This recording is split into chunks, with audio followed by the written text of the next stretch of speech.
Ryan Stanton here with ACEP Frontline, joined today by Dr. Andrea Brault, MD, FACEP, has represented immediate past chair of EDPMA, and as you discussed today, this is basically we have the practice side of emergency medicine with ACEP and organizations like that. EDPMA is more of the business side, Practice Management Association for emergency medicine practice. And as a emergency physician yourself, but also now on the business side and leadership side, I've been incredibly active recently on the games and billing and networks and everything like that. So we're going to talk about a couple of those. Two talks here. We are at Emerald Coast Conference in Destin, Florida, was the SEC ACEP, and now we've expanded outside the SEC states. And so we are the Emerald Coast Conference, a great place. If you'd like to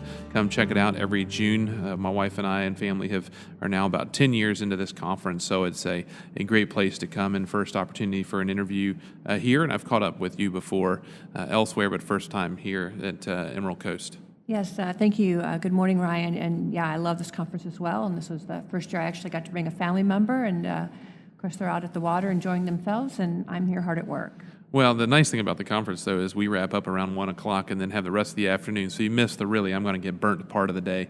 And you just get to enjoy the I do okay and don't have to go home with a bunch of aloe-type products with me. Your first conference, the first one is Sticks and Stones. It may break your bones, but the words you can use can hurt you, talking about some of the aspects of ICD-10. And what I like about the discussions and what you bring, and sometimes it can be difficult for us on the practice side because we are looking at it and say, I just want to provide the care, let somebody else sort it all out. But there's a lot that we can do that can drive not only the conversation, but the acuity, the painting the picture, and reimbursement as well. Yeah, absolutely. And certainly I can sympathize with providers and the challenges that the EMRs have brought to our practice. And remember many a time where I'm just, throwing my head down into the keyboard because I can't get to the diagnosis or to the explanation or the way that I want to talk to the patient about what my final impression was of what they came into the emergency department for. That said, it is important what we choose to put down on that diagnosis line. Those words are very important, and what we're finding today is whether it's a particular payer that's going to take that diagnosis and perhaps deny coverage, say the patient literally has no insurance because now that diagnosis they feel does not represent a reason to be in the emergency department, or whether a payer is going to take that specific language and reduce or change payment. But really, and the point of my talk was in the very big picture, what the payers are interpreting from what we're telling them based on the diagnoses is that our patients are not sicker than they have been historically. And we know that to be very, very different. The patients that we're seeing are the ones who didn't go to the retail clinic at Walgreens. They didn't go to the urgent care down the street. They felt that their particular combination of morbidities and now new complaints warranted a trip to the emergency department. So we have seen shifts of late, and a lot with the ICD-10 transition over the last couple of years, but also just the environment with healthcare in general. We're seeing some trends that are shifting. What are we seeing in terms of these industry trends that you've been able to see from your business with E&M codes and with emergency medicine, and where we are going? Well, starting out with probably the simplest trend to explain is we are seeing from the coded acuity, from the evaluation and management codes that we're sending into the payers, that we're using codes that indicate that the patients are sicker. So we're using codes that are more often than 99284 or 99285 or critical care. We say simply that the coded acuity curve is shifting to the right, meaning that there's fewer simple or less sick patients, 99282s and 99283s. We know from studies done by Aetna, for example, that they see that their patients who are less sick are choosing to use the retail clinics or the urgent cares, and that they're seeing those, whether it be something like an ankle sprain or an earache, they are seeing it occur less often in an emergency department.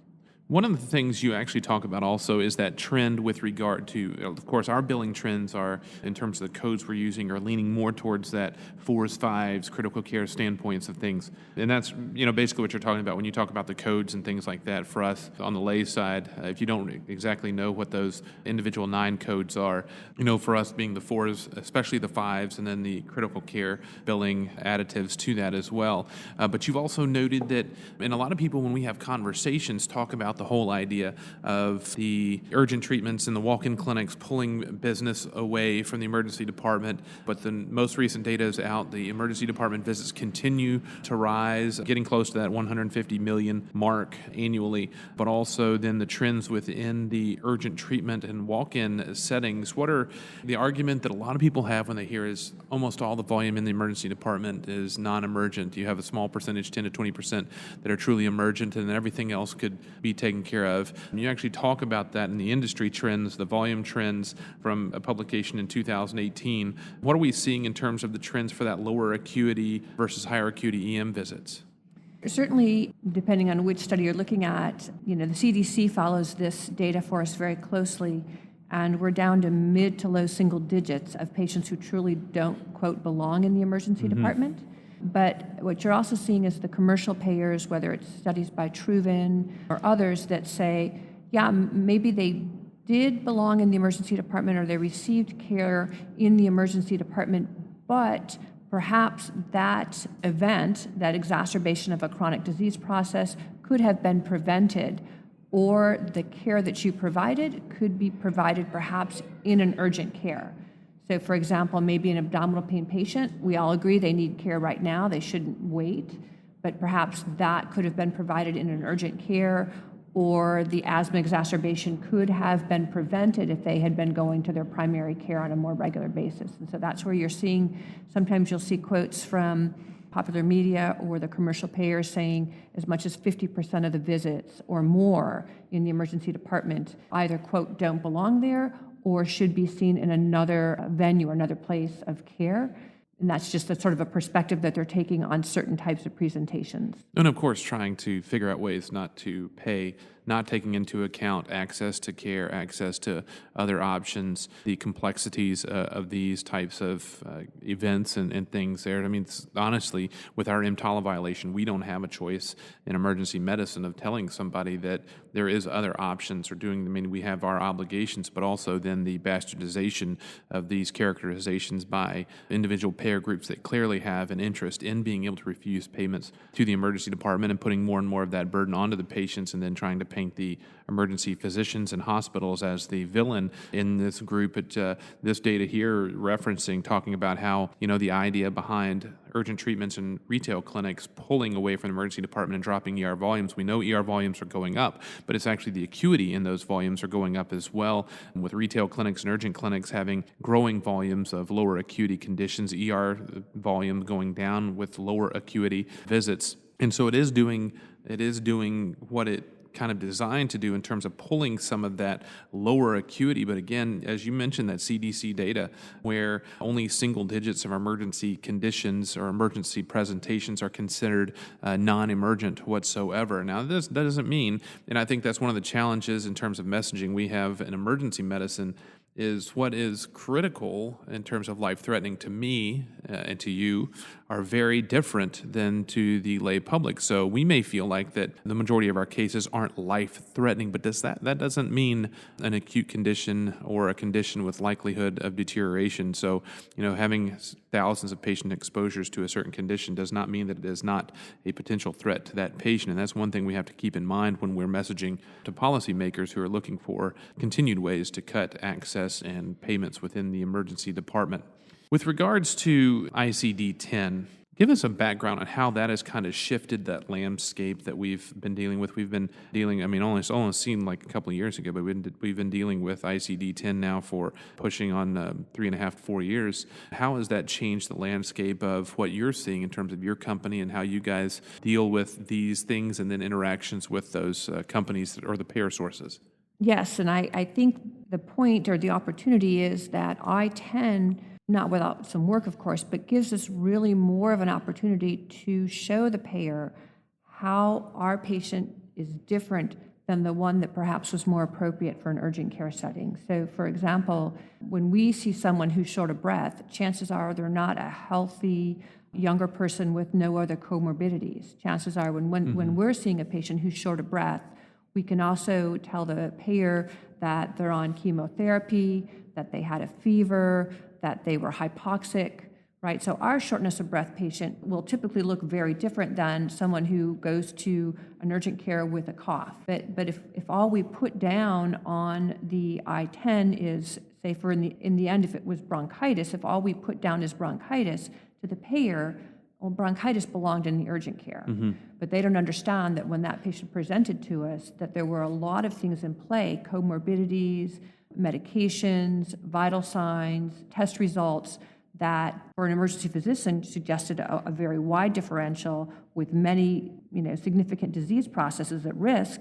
So we have to use I-10 to our advantage, and that was really the point of my talk, is we're not as a society using it to our advantage to convey to the payer, our patients really are much sicker than you understand. Bronchitis doesn't look sick, but hypoxia, tachypnea, those types of things look much sicker. That's a great point that you make, and the expansion of ICD-9 that became ICD-10, the revamp with the expansion, significant thousands of more codes, give the opportunity for benefit for us to be able to really pin down the extent of what we're seeing versus the potential to harm of falling back to something that appears to be significantly non-emergent or less severe in terms of potential risk. That's one of the pictures we have to paint when we're documenting, is that risk that patient brought with them. So you mentioned the bronchitis patient. Well, what about the fact that they are a COPD patient requiring supplemental oxygen, so chronic lung disease type patient? There's a lot of different things you can put in there that can help you describe and to better do that. And that always explained to a lot of the folks that work with us. Many times our PAs and nurse practitioners do fantastic work, but I see a lot of charts that have a single diagnosis, just as you mentioned, bronchitis. And I always tell folks that a chart should never have one diagnosis. There's always something else that's playing into it. There's always a contributing factor. So a laceration, extremity laceration, is not just hand laceration. Putting into account the person needed a tetanus update. They also have a history of diabetes, which increases the risks of infection and poor wound healing. Painting the picture of accuracy, exactly what we do in the chart, but we also have to do it in diagnosis. How can our physicians, PAs, nurse practitioners better use ICD-10 in order to maximize not only the indication for the patient coming to the emergency department, but that reimbursement to that patient encounter? Yeah, for years we taught our providers to use their medical decision-making paragraph to explain their thought process. I did the CAT scan because the white count was high and they were still having abdominal pain, or I did the extended testing because of the diabetes or the cancer or the chemotherapy, so on and so forth. And then it typically stopped and they put down a single diagnosis, and in I-9 we submitted that and that was fine. But with the increasing acuity in our emergency department, we need to continue that thought process all the way down to the diagnosis line so that we can communicate to the payers, this is why this bronchitis is a 99285. It's about the hypoxia, the dyspnea, the tachycardia, the high white count. This is why this patient got a full workup. Maybe in the end the diagnosis seems simplistic, but taking our thought process and bringing it all the way down to the diagnosis line really helps explain the story in a much more clear fashion than just going with the simplest thing that, and I know providers are rushing and coders are rushing too, right? Everyone's got, this time commitment, if you will. But bringing our thought process into our diagnosis lines will allow the coders to explain the story much more thoroughly to the payer. That messaging has to, as you mentioned, follow all the way through. And from my standpoint, correct me if I'm wrong, but your diagnosis should be your primary diagnosis, followed by all potential contributors that could not only present increased risk to the patient, but also increased need for further evaluation. So a bronchitis in a young, healthy person versus a bronchitis in a elderly, chronic smoking patient or a black lung disease patient, is very different in terms of potential risk. And that's what you're trying to do with your diagnosis and your medical decision making, is paint that risk.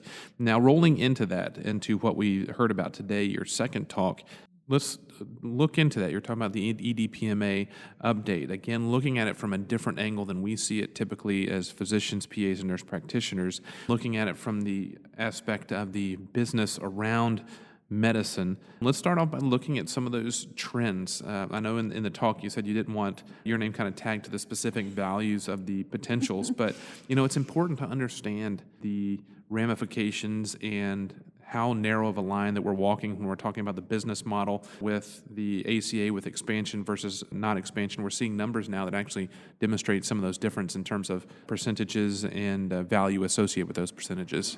So what I had hoped to help the audience understand is if you take a typical emergency department, 100 patients coming through the door today, how does that break down? In states that expanded their Medicaid and states that did not expand their Medicaid, there is a difference. But if you're practicing in a state that expanded Medicaid, your uninsured rate likely decreased. And so you maybe have single digit, maybe 10% or so uninsured. You maybe have about 35%, 30%, somewhere in there-ish type Medicaid population, a combination of Medicaid fee-for-service by the state and managed Medicaid.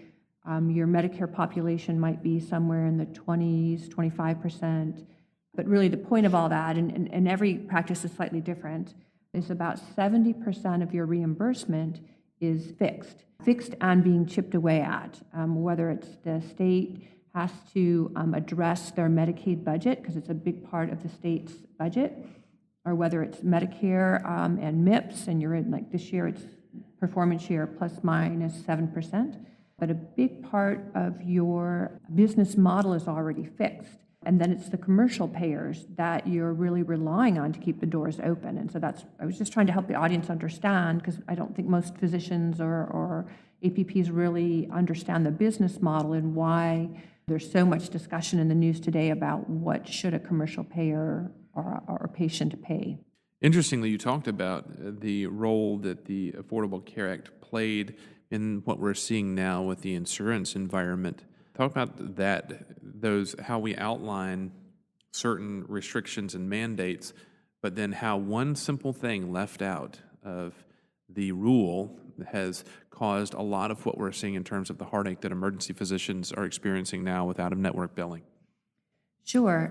The ACA language, there was actually quite a bit written about what should happen in an out-of-network situation. So the ACA did not ban balanced billing, but they wanted to attempt to control what the patient was going to have to pay in an out-of-network. They wanted the event to be more or less blind for the patient, so that they recognize that patients can't know in an emergency if they're going to be in an in-network or out-of-network situation. And so the language was written so that the patient would have the co-pay and co-insurance be the same as if it was in-network. But the word deductible was not used, it was left out, meaning that the deductible could be something, would not be necessarily the in-network deductible. There could be an out-of-network deductible. There was also language that talked about payers could not pay an unreasonably low amount, right? So our government does recognize that we have a business model and they want, qualified providers at bedside and lights on and us, our industry ready to take care of society in their moment of need. So the legislators had a plan around something they called the greatest of three, that the insurance company or payer had to pay the greatest of three choices: Medicare, their usual in-network amount, or their usual out-of-network amount. But what happened over the next few years is we had narrow network plans, and so patients were frequently, quote, out of network, and now their high deductible plans were in play, and so the first dollars, be it a $6,000 deductible or a $7,000 deductible, was what the patient was being asked to pay. And so there is a lot of concern for obvious reasons, because, Joe Public cannot afford a $6,000 or $7,000 deductible.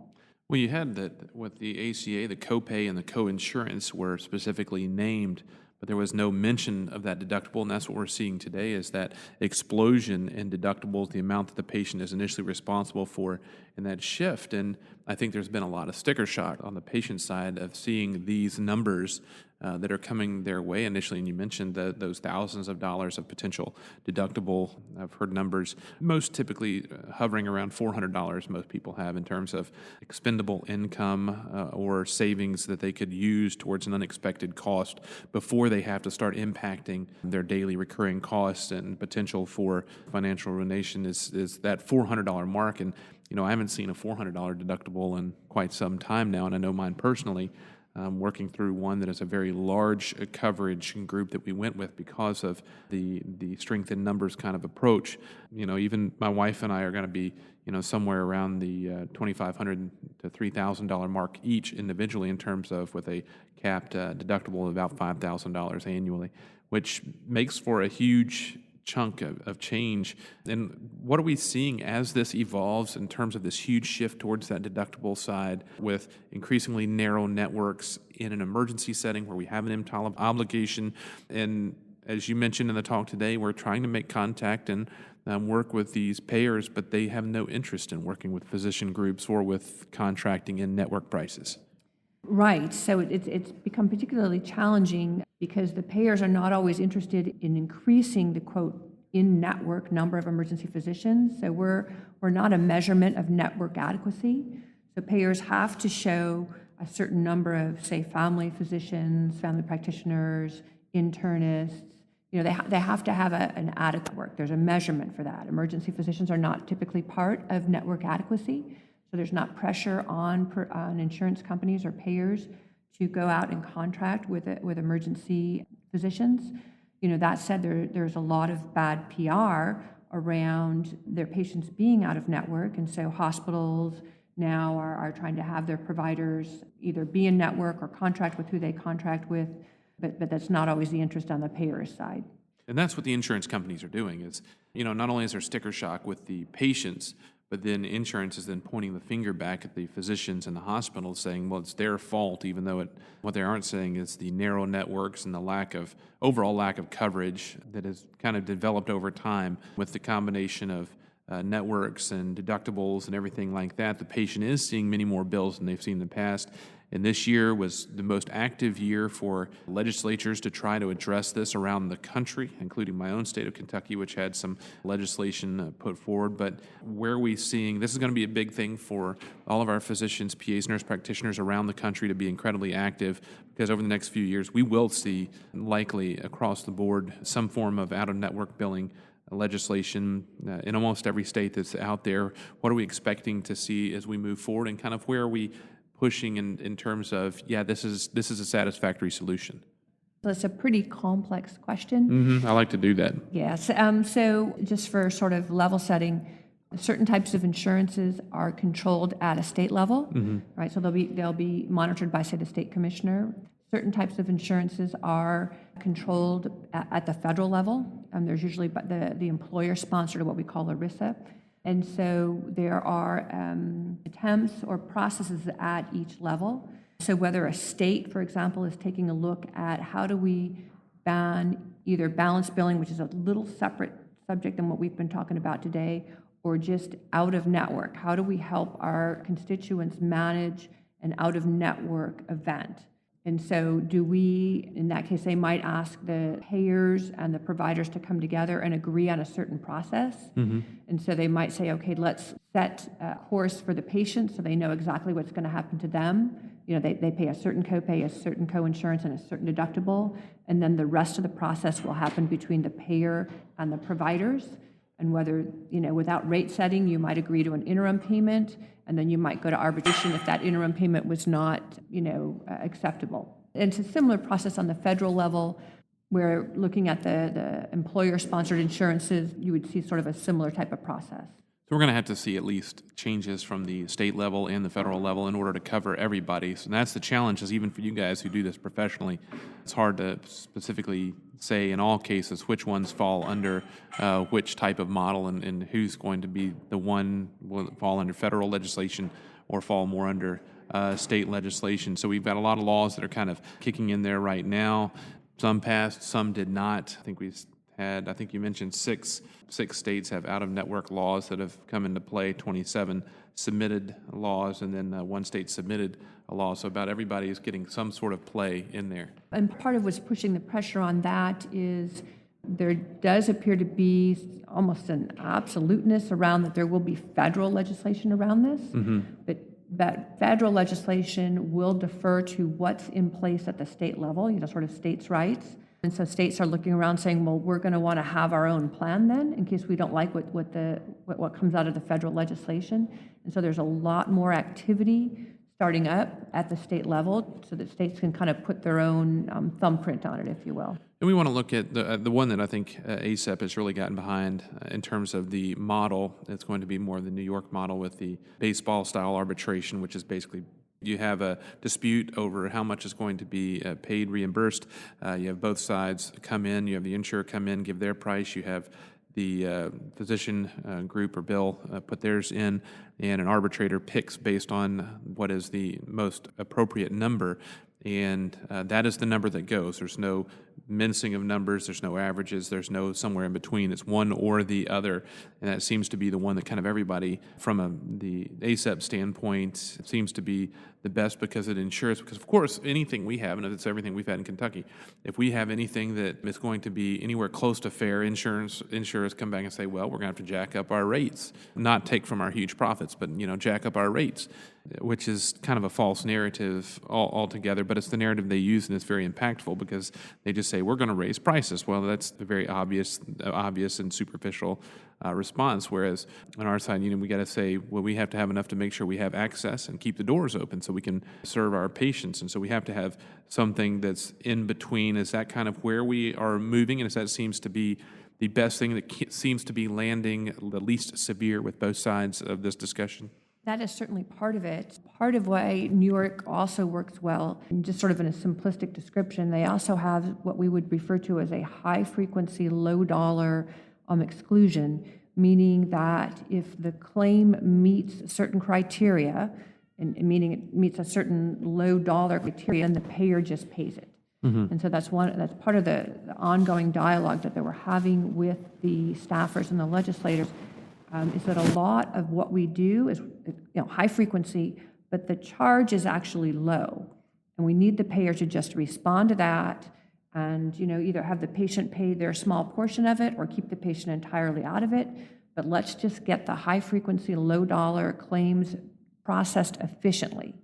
And yeah, there are occasionally so low frequency but higher dollar claims, and for those we can use what we call the New York style, or this baseball style arbitration where the provider will say, here's my charge, and the payer can say, well, here's what I was willing to pay, and then let the arbitrator pick one or the other of the two numbers.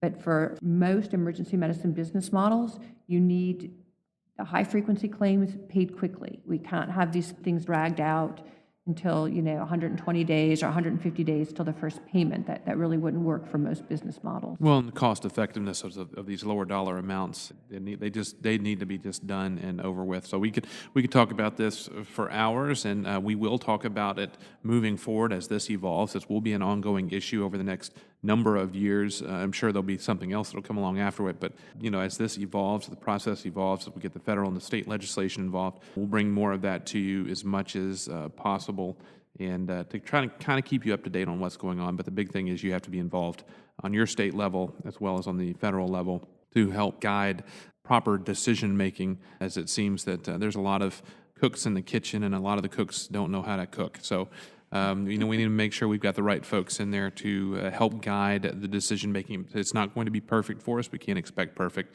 but we also need to make sure that we have adequacy for access and our patients' needs. So Dr. Brault, thank you for joining me here on the Frontline. How can folks get in touch with you if they have any questions?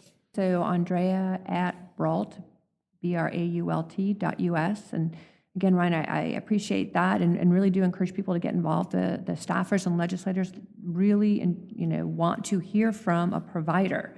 They're very interested in that. They're not interested in hearing from the lobbyists, but they want to hear from a provider. They want to hear from the front line.